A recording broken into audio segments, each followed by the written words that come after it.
السلام عليكم ورحمة الله وبركاته.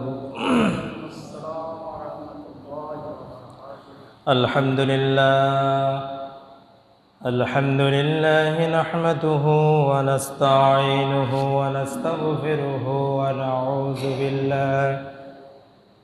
ونعوذ بالله من شرور أنفسنا ومن سيئات أعمالنا.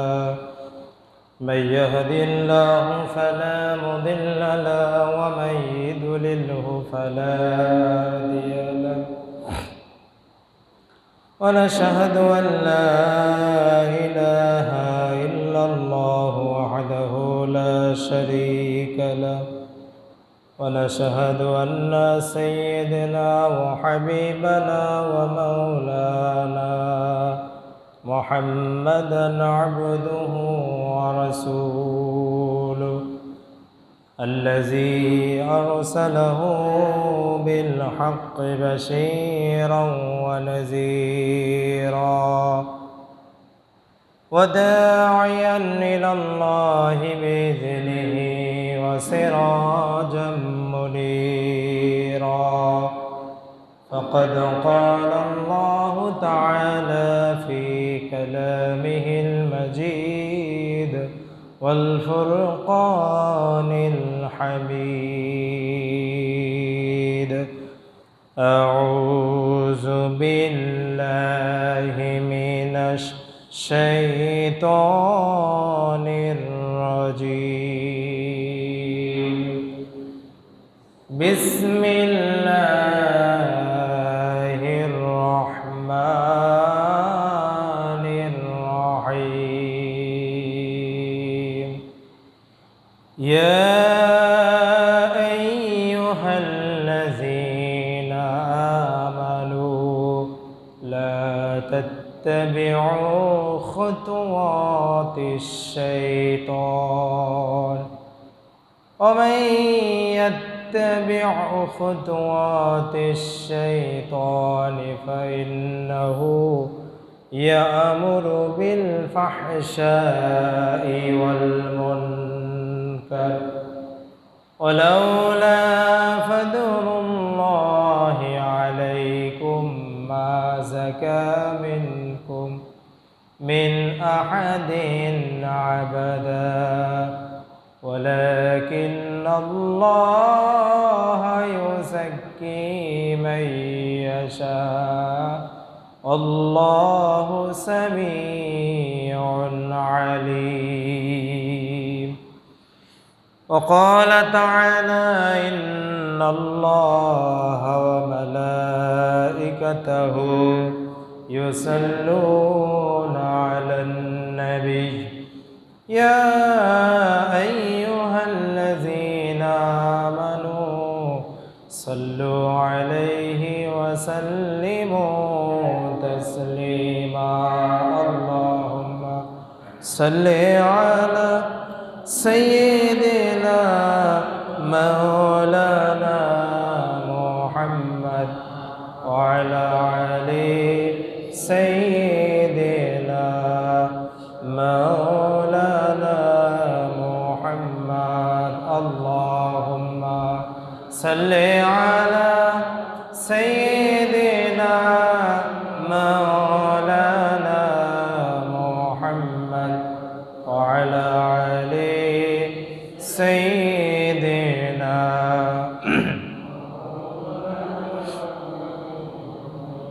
আলহামদুলিল্লাহ, আল্লাহ পাকের দরবারে লাখো কোটি শুকরিয়া যে মহান রব্বুল আলামিন পবিত্র জিলহজ মাসের এই বরকতপূর্ণ জুমা আর কিছুদিন বাকি আছে, সেই ইসলামের 5টি স্তম্ভের মধ্যে গুরুত্বপূর্ণ একটি স্তম্ভ হজ। এই বরকতপূর্ণ সময় আল্লাহ সুবহানাহু ওয়া তাআলা আজকের এই জুমার দিনে আমাদেরকে জুমার নামাজ পড়ার জন্য পবিত্র স্থান মসজিদে আসার তৌফিক দান করলেন। এই জন্য শুকরিয়া আদায় করি, বলে আলহামদুলিল্লাহ। একটু জোরে সোরে বলি আলহামদুলিল্লাহ। লক্ষ্য করি দরুদ বর্ষিত হোক সে মহান মানবতার মুক্তির দূত নবিকুল শিরোমণি রহমতের কান্ডারি বিশ্বনবী জনাবে মুহাম্মদ রাসূলুল্লাহ সাল্লাল্লাহু আলাইহি ওয়াসাল্লাম। সম্মানিত উপস্থিতি, আল্লাহ পাকের ডাকে যারা সাড়া দিয়ে পবিত্র ভূমি মক্কা নগরীতে যারা অবস্থান করছেন, আল্লাহর প্রিয় বান্দা, আমরা দোয়া করি আল্লাহ রাব্বুল আলামিন তাদেরকে সঠিকভাবে হজ আদায় করার তৌফিক দান করুন, বলেন আমিন। তৎসঙ্গে দোয়া করি আল্লাহ সুবহানাহু ওয়া তাআলা আমাদেরকেও যেন একদিন তার ডাকে সাড়া দিয়ে আরাফার ময়দানে হাজির হওয়ার তৌফিক দান করেন, বলেন আমিন। ঈদ, এই গুরুত্বপূর্ণ সময় হজ, ঈদুল আজহা আর কুরবানি। আমরা ধারাবাহিকভাবে কুরবানির আলোচনা করেছি, হজের আলোচনা করা হয়েছে, শোনা হয়েছে বিভিন্ন মাসলা মাসাইল কুরবানির, হজ, ঈদুল আজহা। ঈদ যখন আসে, ঈদটা হলো মুসলমানদের একটি আনন্দের দিন, খুশির দিন, তাই না? কি বলেন আপনারা? ঈদ মানে তো খুশি, এটাই আমরা সবাই জানি, কিন্তু ঈদ মানে ইবাদত। ঈদ মানে কি? ইবাদত। এটাও একটা ইবাদত, মুসলমানদের ইবাদত। মুসলমানদের যেখানেই খুশি সেখানেই ইবাদত। সুবহানাল্লাহ বলেন। বৎসরে 2 বার ঈদ আসে। কয়বার? 2 না 3 বার? 3 বার কোনো ঈদ নেই, 2 বার ঈদ। ঈদের দলিল হলো, এই ঈদের নামাজের দলিল হলো ফাসল্লি লিরাব্বিকা ওয়ানহার ইন্না শানিয়াকা হুয়াল আবতার। আল্লাহ তাআলা বলেন কুরবানি করো এবং কি করো? নামাজ পড়ো, এরপরে কুরবানি করো। এই নামাজ পড়ার মাধ্যমে আমরা অনেকে বলে থাকি যে আল্লাহ নামাজ পড়ার নির্দেশ করেছেন, নামাজ পড়তে বলেছেন। এই নামাজ পড়ার অর্থ হলো ঈদুল আজহার নামাজ। এই নামাজ পড়ো, এরপরে কি করো? কুরবানি। কারণ নামাজের সাথে এর কুরবানি দেওয়া আছে। এছাড়া কোরআন শরীফে কোনো জায়গায় নামাজের সাথে কুরবানি আছে? যেখানে নামাজ সেখানে কি আছে? যাকাত। এই জন্য নামাজ কায়েমের কথা বলা হয়েছে, যাকাত কায়েমের কথা, বিধানের কথা বলা হয়েছে। নামাজ একাকি পড়ে কথা কোথাও বলা হয় নাই, শুধুমাত্র ঈদুল আজহার দলিল দিয়ে নামাজের কথা বলা হয়েছে। প্রশ্ন আসতে পারে যে ঈদুল আজহার নামাজ কোথায় পেলাম? তখন দলিল হলো সূরা কাউসার। সবাই আমাদের মুখস্থ আছে, আছে না? সবার মুখস্থ। ছোট্ট একটি সূরা, 3টে আয়াত বিশিষ্ট। এই কাউসার সূরার মধ্যে ঈদুল আজহার দলিল, কুরবানির দলিল পাওয়া যায়। কুরবানির সম্পর্কে আরও অনেক কোরআন শরীফের আয়াতও আছে। যাই হোক, যেগুলো আমরা আলোচনা করেছি। মুসলমানদের ইবাদতের দিন, খুশির দিন, ঈদের দিন, তাই না? ঈদ মানে খুশি। খুশি কাহাকে বলে? আমি একাকি খুশি থাকলাম, এটার নাম খুশি? না সবাই মিলে খুশি হলাম, এটার নাম খুশি? এক জায়গাতে আমাদের এলাকায়, ধরে নিলাম আপনাদের এলাকার একজন মানুষ মারা গেছে, মৃত ব্যক্তির লোকেরা সবাই কান্নাকাটি করে না হাসাহাসি করে? কান্নাকাটি করে। এখানে একজন ব্যক্তি যায় যদি হাসাহাসি করে, তাহলে তাই কি করবে? শুধু পাগলও বলবে না, পিটুনও হাঁকাবে নাকি? ঠিক তেমনি ঈদ মানে খুশি। আমি বড় লোক, জামা কাপড় কিনলাম, কুরবানি দিলাম, আবার পোলাও মাংস যাই হোক খেলাম, আনন্দ উৎসব করলাম, একাই খুশির নাম ঈদ নয়। গরিব দুঃখী শুদ্ধে সমস্ত জাতি মুসলমান সবাই যেন তাদের ঘরের ঈদের আনন্দ ভাগাভাগি করে নিতে পারে, এই কারণেই ঈদকে খুশি বলা হয়েছে। এবং নামাজ দেওয়ার কারণে ঈদকে ইবাদত বলা হয়েছে। সুবহানাল্লাহ। সুতরাং অন্যান্য ধর্মের লোকেদের মতো আমাদের ইবাদত, আমাদের খুশির দিন যেন অশ্লীলতায় বেহায়াপনায় না বসে, সেজন্য কোরআনুল কারীমের ভিতরে বিভিন্ন নির্দেশ দেওয়া হয়েছে। কিন্তু দুর্ভাগ্য হলো সত্য, আমাদের মুসলমান ঘরের মানুষেরা, আমরা মুসলমান ঘরের মানুষেরা ঈদ উপলক্ষে যে সকল অশ্লীলতা ছড়িয়ে বেড়াই, যে সকল বেহায়াপনা অশ্লীলতা ছড়িয়ে পড়ে, এটা খুবই দুঃখজনক, খুবই নিকৃষ্টতম একটি কাজ। সে সম্পর্কে আমি কোরআনুল কারীমে সূরাতুন নূর থেকে আয়াতে কারিমা তেলাওয়াত করেছি। এখানে আল্লাহ রাব্বুল আলামিন বলেন, ইয়া আইয়ুহাল্লাযীনা আমানু লা তাত্তাবিউ খুতুওয়াতিশ শাইতান, হে ঈমানদারেরা, তোমরা শয়তানের পদঙ্কন করো না। ওমাই ইয়াত্তাবিউ খুতুওয়াতিশ শাইতান, যদি করে কোনো ব্যক্তি যদি শয়তানের পদঙ্কন অনুসরণ করে, তাহলে শয়তান তাহা কি করবে? ফাইন্নাহু ইয়া'মুরু বিল ফাহশাই ওয়াল মুনকার, শয়তান তাহাকে আদেশ করবে, শয়তান তাহাকে নির্দেশ দিবে অশ্লীলতা করার জন্য এবং আল্লাহ বিরোধী কাজ করার জন্য শয়তান তাহাকে কি করবেন? আদেশ করবেন। ওয়ালাউলা ফাদলুল্লাহি আলাইকুম ওয়া রাহমাতুহু মা যাকা মিনকুম মিন আহাদিন আবাদা ওয়ালাকিন্নাল্লাহা ইউযাক্কি মান ইয়াশা ওয়াল্লাহু ওয়াসিউন আলীম। আল্লাহু সামিউন আলীম। আরেক জায়গাতে আল্লাহ ওয়াসিউন আলীম। যাই হোক, আল্লাহ পাকের দয়া যদি তোমাদের উপরে যদি না থাকতো, তাহলে তোমরা কেউই অশ্লীলতা থেকে মুক্ত হতে পারতে না, পবিত্র হতে পারতে না। এবং আল্লাহ জানেন যে কার দ্বারা কল্যাণকর হবে, কে হেদায়েত প্রাপ্তর দিকে অগ্রসর হচ্ছে, কে গোমরাহের দিকে যাচ্ছে। আল্লাহ পাক তাদেরকেই অশ্লীলতা থেকে, বেহায়াপনা থেকে আল্লাহ পাক মুক্ত করেন, বলেন সুবহানাল্লাহ। তাহলে বোঝা গেল অশ্লীলতা হলো ভয়ঙ্কর একটি পাপ, যেটা আমরা খুশির দিনগুলোতে, উৎসবের দিনগুলোতে করে থাকি। ইসলামী দৃষ্টিকোণ হিসাবে এটা সম্পূর্ণ নিষিদ্ধ, হারাম। গান বাজনা দিলেই, অশ্লীল কাজ করলেই আমার আনন্দ হবে, তাছাড়া হবে না। ইসলাম তো এটা নয়। ইসলাম ঈদের দিন, খুশির দিন, ঈদের নামাজ দিয়েই খুশি হয়, ঠিক কিনা?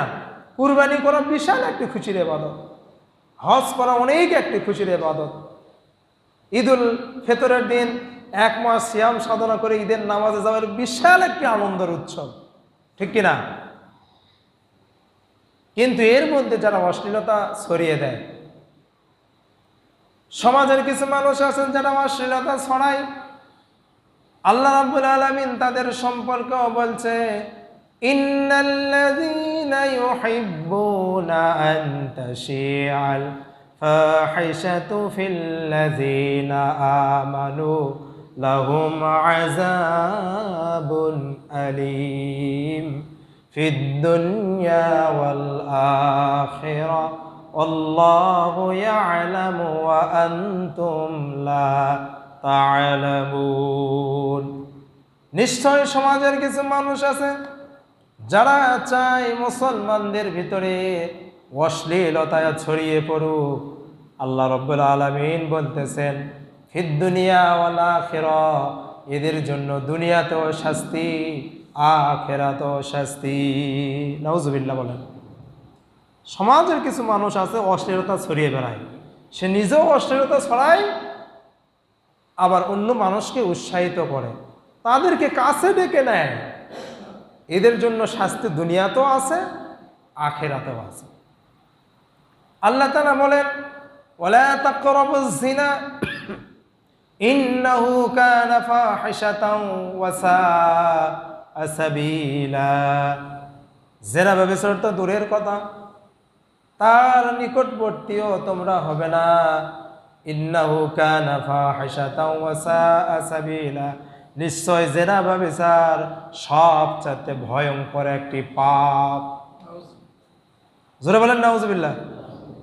আল্লাহ তাআলা বলেন, কুল ইন্নামা হাররামা রাব্বিয়াল ফাওয়াহিশা মা যহারা মিনহা ওয়া মা বাতান, প্রকাশ্যে হোক গোপনে হোক আমার মুসলমান বান্দা বান্দিরা তোমরা কখনোই অশ্লীল কাজের সাথে জড়িত হবে না।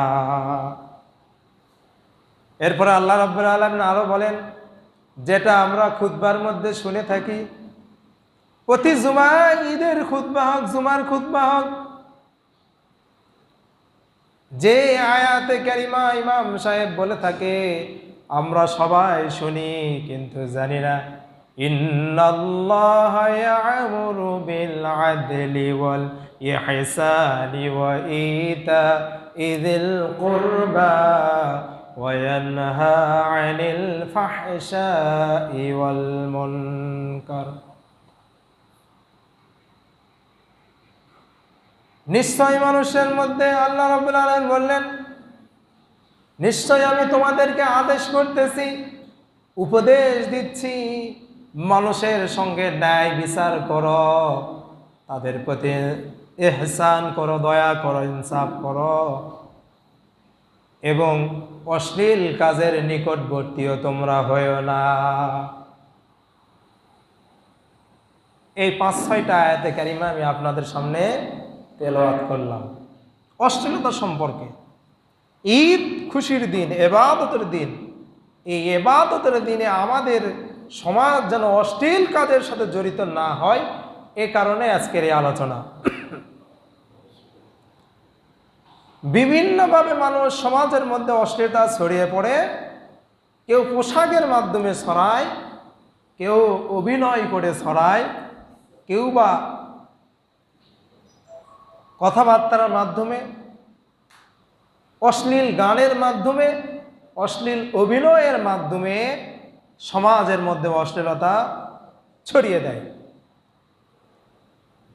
রাসূল করিম সাল্লাল্লাহু আলাইহি সাল্লাম বলেছেন, কিয়ামতের আগে 2 শ্রেণীর মানুষের আবির্ভাব হবে। তার 1 নম্বর হলো গরুর ন্যাজের মতো তার কাছে অত্যাচারের চাবুক থাকবে। গরুর সাথে যেমন ল্যাজ সবসময় থাকে, থাকে না? গরু যেখানে ল্যাজও কি সেখানে। সমাজের কিছু শাসক আসবে, জালেম শাসকেরা, অত্যাচারীরা, তাদের কাছে সব সময় কি থাকবে? অত্যাচারের চাবুক থাকবে, যারা নিরীহ মানুষের প্রতি জুলুম অত্যাচার করবে। আর এক শ্রেণীর হলো যারা পোশাক পরবে, পোশাক পরার পরেও উলঙ্গ অবস্থায় থাকবে। আল্লাহ তাআলা বলেন, আল্লাহর হাবিব বলেছেন, এই 2 শ্রেণীর মানুষ জান্নাতে দূরের কথা, জান্নাতের সুঘ্রাণও তাদের কপালে জুটবে না। বলেন নাউজুবিল্লাহ। জান্নাতের সুঘ্রাণ তো হাজার হাজার কিলোমিটার দূর থেকে পাওয়া যায়। আমাদের এলাকাতে একটু যদি বিবাহ হয়, এই বিয়ে বাড়িতে খুব সুন্দর সুন্দর রান্না বান্নার কি হয়? ব্যবস্থা হয়। আপনাকে যদি দাওয়াত নাও দেয়, ওই বাড়ির আশেপাশেতে গেলে একটু মজাদার খাবারের সুগন্ধ আপনার নাকে আসে না? আসে না? আসে তো। একটি পচা ডেন, পচা গরু, মহিষ মরে পচে আছে, ওই পাশ দিয়ে যতই আপনি নাক ধরে যান, আপনার নাকে একটু দুর্গন্ধ আসে না? আসে না? আসে। ঠিক তেমনি জান্নাত তো দূরের কথা, মানে জান্নাতের সুঘ্রাণ এত বেশি, যেটা হাজার হাজার কিলো থেকেও দূরে থেকেও পাওয়া যাবে। এদের কপালে জান্নাত দূরের কথা, জান্নাতের এই সুঘ্রাণও তারা পাবে না। কি মারাত্মক কথা, চিন্তা করেন। পোশাক পরার পর উলঙ্গ থাকে কিভাবে? পোশাকটা এমন পাতলা হবে, এমন ছোট হবে, যে পোশাক পরার পরেও শরীরের অঙ্গ প্রত্যঙ্গ গুলো বোঝা যাবে, দেখা যাবে। আবার আরেকটা হলো, পোশাকটা এত টাইট ফিটিং হবে যে পোশাক পরার কারণে শরীরের গঠন বোঝা যাবে। আমাদের শরীরে একটা গঠন আছে না? কোথাকার কোন গঠন, এই হাসাহাসি কেন, এই ছেলে পেলে এদিক দেখো। এই পোশাক পরার পরেও শরীরের গঠন বোঝা যাবে। এই ধরনের এই দুই পোশাক যেন আমাদের পোশাকের মাধ্যমে অশ্লীলতা ছড়িয়ে পড়ে। এই শ্রেণীর পোশাক পরার পরেও তারা উলঙ্গ অবস্থায়, কথা বলেছেন কে? মুহাম্মদ রাসূলুল্লাহ সাল্লাল্লাহু আলাইহি সাল্লাম, তিনি এই কথা বলেছেন। আবার অনেকে আছে নাচ গানের মাধ্যমে অশ্লীলতা ছড়িয়ে পড়ায়। আমাদের সমাজের কিছু মানুষ আছে যাদের ছেলে মেয়ে নাচ গানে ভালো করলে খুব বাহাবা, খুব আনন্দিত হয় যে আমার মেয়ে মঞ্চের উপর নাচতেছে, খুব সুন্দর, আমার ছেলে গায়ক, সে গায়ক গান গাইতেছে, অশ্লীল গান গাইতেছে এবং গান গাওয়ার কারণে সে গানের মাধ্যমে আরেকজনকে অশ্লীলতার দিকে ডাকতেছে নাচ করার কারণে। যেমন টিভির মধ্যে অ্যাডভার্টাইজ দেখায়, নারিকেল তেলের অ্যাডভার্টাইজ, উলঙ্গ, মনে করেন অর্ধ উলঙ্গর একটি মেয়ে এসে অনেক বড় একটি চুল, এসে অ্যাডভার্টাইজ করতে নারকেল তেল, এই তেল মাখলে অনেক বড় চুল হবে, এই হবে সে হবে, বিভিন্ন কিছু। আচ্ছা বলেন তো, নারিকেল তেলের ক্ষমতা আছে কি চুল বড় করার? হ্যাঁ, কথা বোঝেন না? নারিকেল তেলের ক্ষমতা আছে? নারিকেল তেলে যদি চুল বড় করার ক্ষমতা থাকতো তাহলে মেয়েদের মুখে তেল মাখলে দাড়ি উঠে যাওয়ার কথা ছিল। আসলে এটা মাখা, আল্লাহ মানুষের মস্তিষ্কে বুদ্ধি দিয়েছেন, মাখা ভালো, সমস্যা নেই।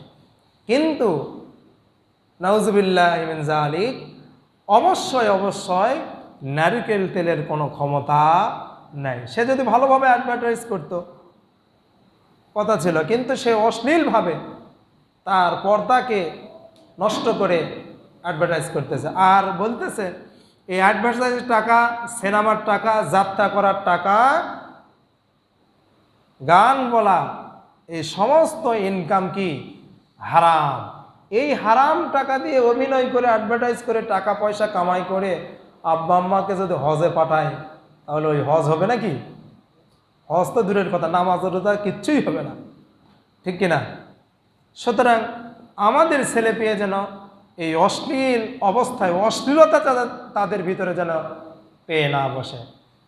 আমাদের সমাজের মুসলমান ঘরের ছেলেপেলে ঈদ আসলেই এক শ্রেণীর চুলের কাটিং দেয়, যেটা পশ্চিমাদের কালচার।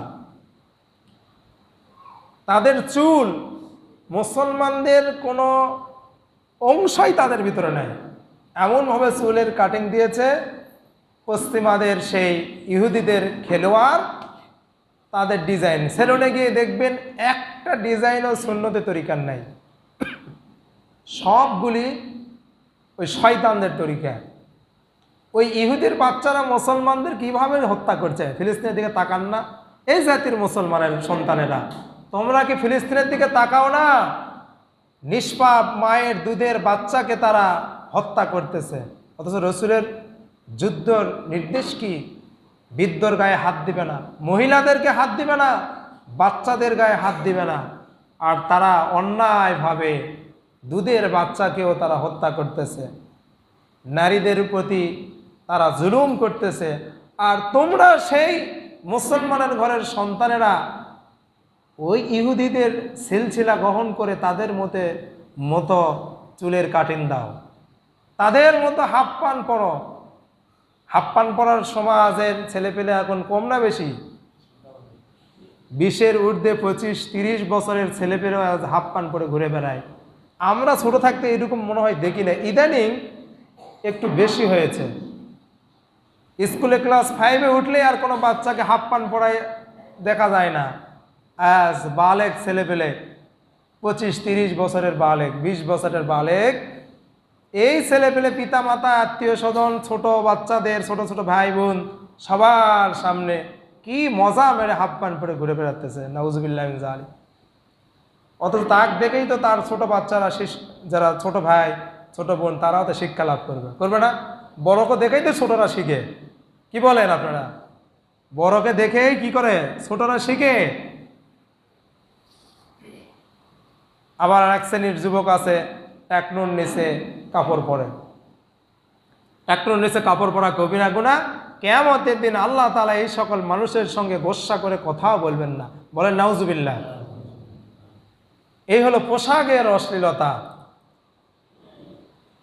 এরপর জবানের অশ্লীলতা তো বললামই, কিছু কিছু এর মধ্যেই চলে আসছে, যেটা অশ্লীলভাবে গান গাওয়া, অভিনয় করা, সিনেমা করা, যাত্রা করা।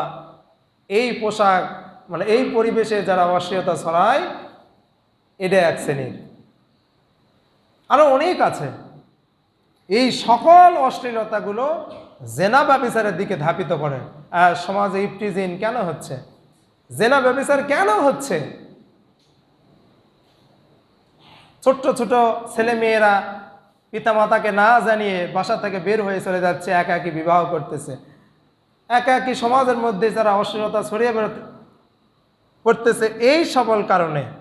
সুতরাং আমার মুসলমান ভাইয়েরা, আমি নির্দেশ জানাই, ইহুদিদের কালচার থেকে সরে আসতে হবে। ইহুদিদের কোনো জিনিসই গ্রহণ করা যাবে না। আমরা কিছু কিছু গ্রহণ করেছি, সব কিছুই গ্রহণ করেছি, গ্রহণ করতে চাই না হলো ওই নিত্য প্রয়োজনের যে প্রোডাক্টগুলো আছে বা অন্যান্য যে প্রোডাক্ট, কসমেটিক, 7 আপ, আরও বিভিন্ন যেগুলা স্প্রাইট, কোকাকোলা, এগুলো আমরা বয়কট করেছি। কিন্তু তাদের মতো করে চলাফেরা, তাদের মতো করে পোশাক আশাক, চুলের কাটিং সবই তো আমরা নিয়ে আসি। সবই কি আমরা নিয়ে আসি না? অথচ আমার নাম কি? মুসলমান। সুতরাং এই সামনে আমাদের ঈদ, এই ঈদ উপলক্ষে যেন অশ্লীলতা আমাদের সমাজে ছড়িয়ে না পড়ে। অশ্লীল কাজ দ্বারা আমরা ঈদকে আনন্দ উৎসব হিসাবে যেন গ্রহণ না করি। ঈদ মানে কি? ইবাদত। ঈদ মানে কি? খুশি। এই ইবাদতের মাধ্যমে যেন আমাদের ঈদ কাটায়। ইউসুফ আলাইহিস সালাম, তার ঘটনা বলতে গেলে আবার অনেক সময় লাগবে। এই ঈদ আমাদের মাঝে আসতেছে, আমরা কোনোভাবেই অশ্লীলতার দিকে ছড়িয়ে না পড়ি। রাসূল করিম সাল্লাল্লাহু আলাইহি সাল্লাম বলেছেন, আল হায়াউ শাউবাতুম মিনাল ঈমান। হায়া, লজ্জা, শরম ঈমানের একটি অঙ্গ। আজ এই সকল টাইট প্যান্ট পরার কারণে আজ যুবকেরা দাঁড়িয়ে থেকে পেশাব করা শুরু করেছে। হায়া, লজ্জা, শরম তাদের মধ্যে কি হয়ে যাচ্ছে? দূর হয়ে যাচ্ছে।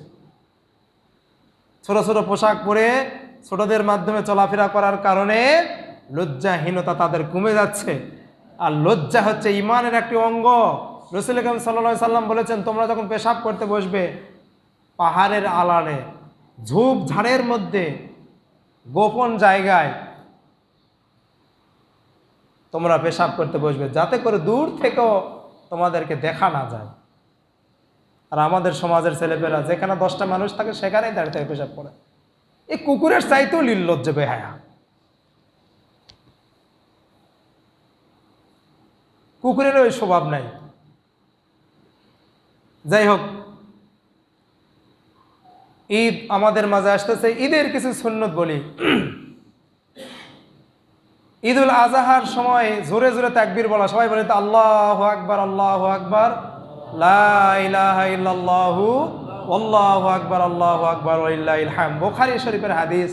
এই তাকবীরটা পেলাম কোথায়? এটারও দলিল আমাদের জানা দরকার। বুখারী শরীফের হাদিসে রাসূল করিম সাল্লাল্লাহু আলাইহি ওয়াসাল্লাম বলেছেন, ইব্রাহিম আলাইহিস সালাম যখন ইসমাঈলকে জবাহ করতে যায়, আল্লাহর হুকুম হয়ে গিয়েছেন যে না, পরীক্ষায় ইব্রাহিম আলাইহিস সালাম কি করেছেন? পাশ করেছেন।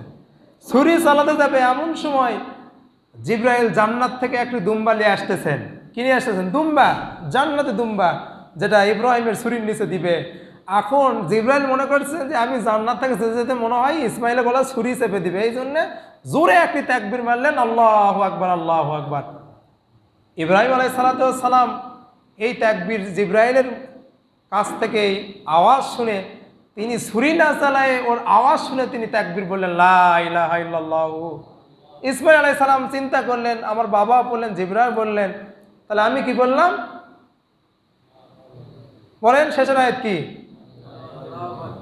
আল্লাহু আকবার ওয়ালিল্লাহিল হামদ, আমিও সেই আল্লাহর প্রশংসা করলাম সুবহানাল্লাহ।